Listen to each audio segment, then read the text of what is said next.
All right, what's up, guys? Welcome back. I'm just going to be doing a quick walkthrough for 6x6 using the Yao method. So let's just get started. As always, I always start with white or yellow centers just because I'm not color neutral. So we're just going to look for what's the best center. From what I can see, we'll give you guys a quick look around everywhere. I believe white is the best center right now just because I have this 3-piece and I can easily insert this using just a quick 2 moves. So that's pretty simple enough. Second thing that I can see is this 1x2 and this 1x2. So I'm going to connect them and I'm going to build this little 2x2 cube.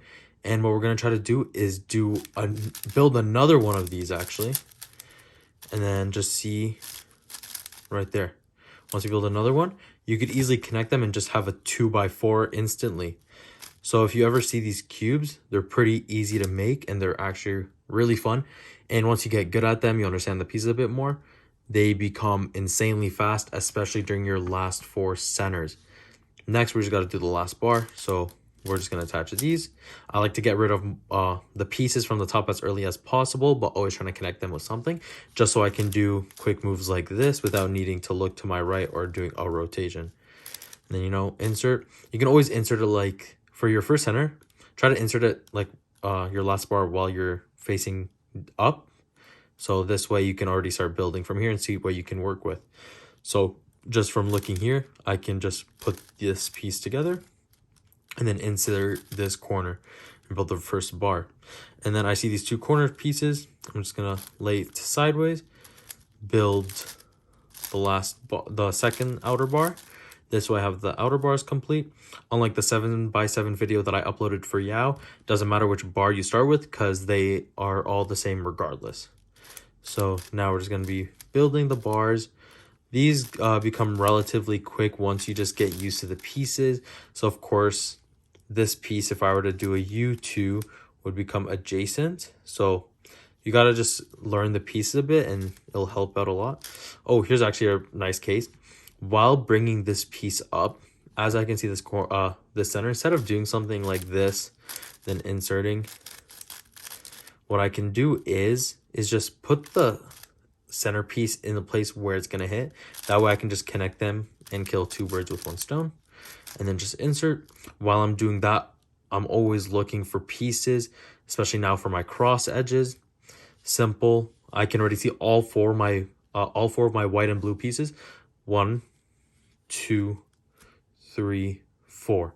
So the easiest way to do this just from like the top of my head would just wide move, put these on top of each other, do this, insert, and then now you have your first cross edge. So then while I'm doing that, I saw 3 white and red pieces. Oh, all 4 white and red, so that's pretty cool. We're just going to do a quick D2 just because you can't insert them together like this. It's impossible. Just going to do a quick D2. As I'm doing this, it sets up for this piece right here. If I'm not mistaken, if I track the pieces right, yeah, it should just be right here. And it's pretty simple. Tracking pieces takes a bit of time, but it gets really simple once you just get used to it. It's with time. And then the next thing I saw was I kind of got lucky with this. While I was building everything else, I got a 3-piece green and the last one. So I'm just going to insert it. So now some people will just stop here and start building your centers. I like to make my 4th cross edge and then preserve it just because it makes my transition from centers to edges a lot faster. So I just know the last piece is here. And then since I couldn't see the white and orange from here, I knew it was somewhere in here. And now we're just going to put it at the top and preserve it.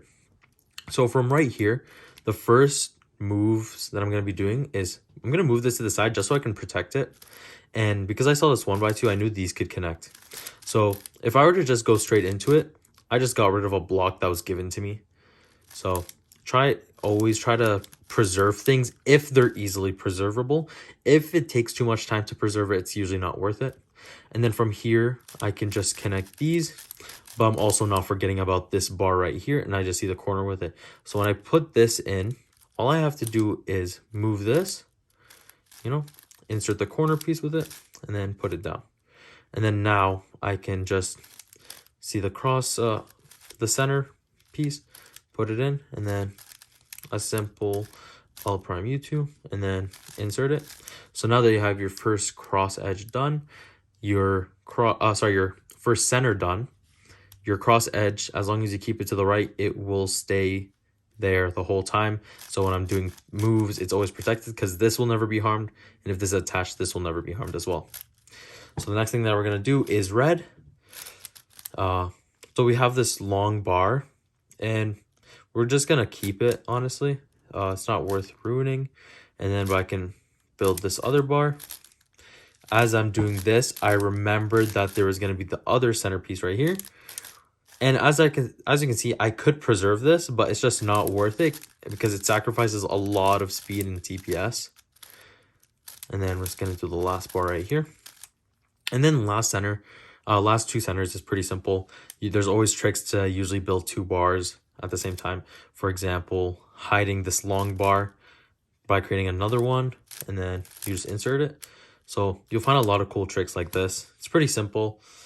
You just got to get used to it. Once you understand it, you'll be able to figure out different ways of doing it yourself in different case scenarios as well. So the next thing I'm going to be doing is just building the last bar here in the middle. And then in this case scenario, at most, you should only be able to do one commutator. If you're doing two commutators, you're doing something wrong. So always just pick one of the bars left, or one of the pieces from the bars, and connect both corners to it. And then just insert it. And then you should know how to put a commutator. Pretty simple. Sometimes if both the pieces are together and you just have to connect the corners, it's kind of like a 5x5. It's pretty simple. And so now this is where my cross edge just comes in simple, and I have a smooth transition because I can already see into my pieces. And as I can see, I already see my 4 yellow and orange pieces, so I can just insert all of them pretty simply. And then I already saw my yellow and green as well. I'm going to insert these. Obviously, I want to minimize the amount of rotations that I do, so I can do things like this. And then build my fourth one. Oh, sorry, that was my third one. And then I can only build one more. And I already saw this 3-piece. I just have to insert this small piece right here. Little YD. And then since that was the last one, I'm going to connect it. So now usually I like to take out two of the edges that are unsolved and put them in the front with me. So I'd usually take out these two. But in this case scenario, since I already have the red and green edge and the green and orange edge, I can just solve these right now. So while I'm taking out these pairs, I'm solving two F2L pairs. That way I'm not just taking them out and wasting moves. So now that I'm down to my last 4, you can follow one of 2 rules. Either follow the corner rules where you're going to connect things to corners, or connect corners to the middle pieces. So from here, I think it's going to be easier to connect things to these 2 corners. So first thing I want to do is connect these 2 blue and yellows. And then, of course, I don't want to use this to destroy.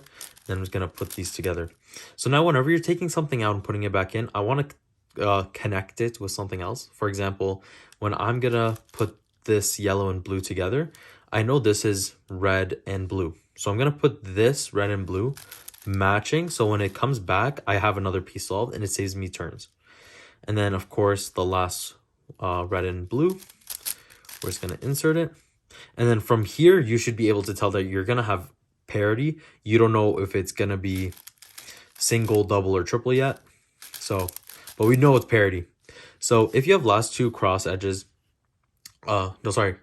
edges, and you know you're going to get parity, always pick to have parity on the yellow pair. And I'm going to show you why. And we're just going to finish our F12 first, and then hopefully this is the case. Oh, this isn't the case, but I'll show you the case right now after I solve this. You know, you just continue solving it normally. But the case that I was kind of hoping for, obviously you don't want this in real life, but if you do get it, you can always skip double parity. So instead of doing 2 parity algorithms back to back, you can just do 1. So here you have 2, but you can usually just do the inner layers. So this way it's easier to tell because you know you just need to flip these 2 and you don't want to flip these 2. So cases like this, if you have your last two edges, try to make it yellow to have parity. That was easier. I don't know if I got PLL parity yet, but I do know this winter variation. A lot of winter variations are really good for big cubes, especially since a lot of them are RUF and they're pretty simple. So as you can see, we didn't get PLL parity, but it's a pretty simple algorithm. So I won't be showing that, especially if you know how to solve a 6x6, you need to know PLL parity. So that is all for my example solve from 6x6 using Yao. Of course, don't forget, you guys do need the hardware to get good. This is the Moyu Aoshi Wrm. I'm going to put a link below for it from Cubing Out Loud. Don't forget, also get these lubes, the carousel. It doesn't matter if you get the strawberry or the peach, just depends on what smell you like. But these are, in my opinion, the best lubes. They make everything smoother, a tiny bit faster, and they're perfect. But that is all from me today. Hopefully, you guys will watch some more of my videos. Subscribe and like. That is all from me today. And have yourself a nice day. Peace.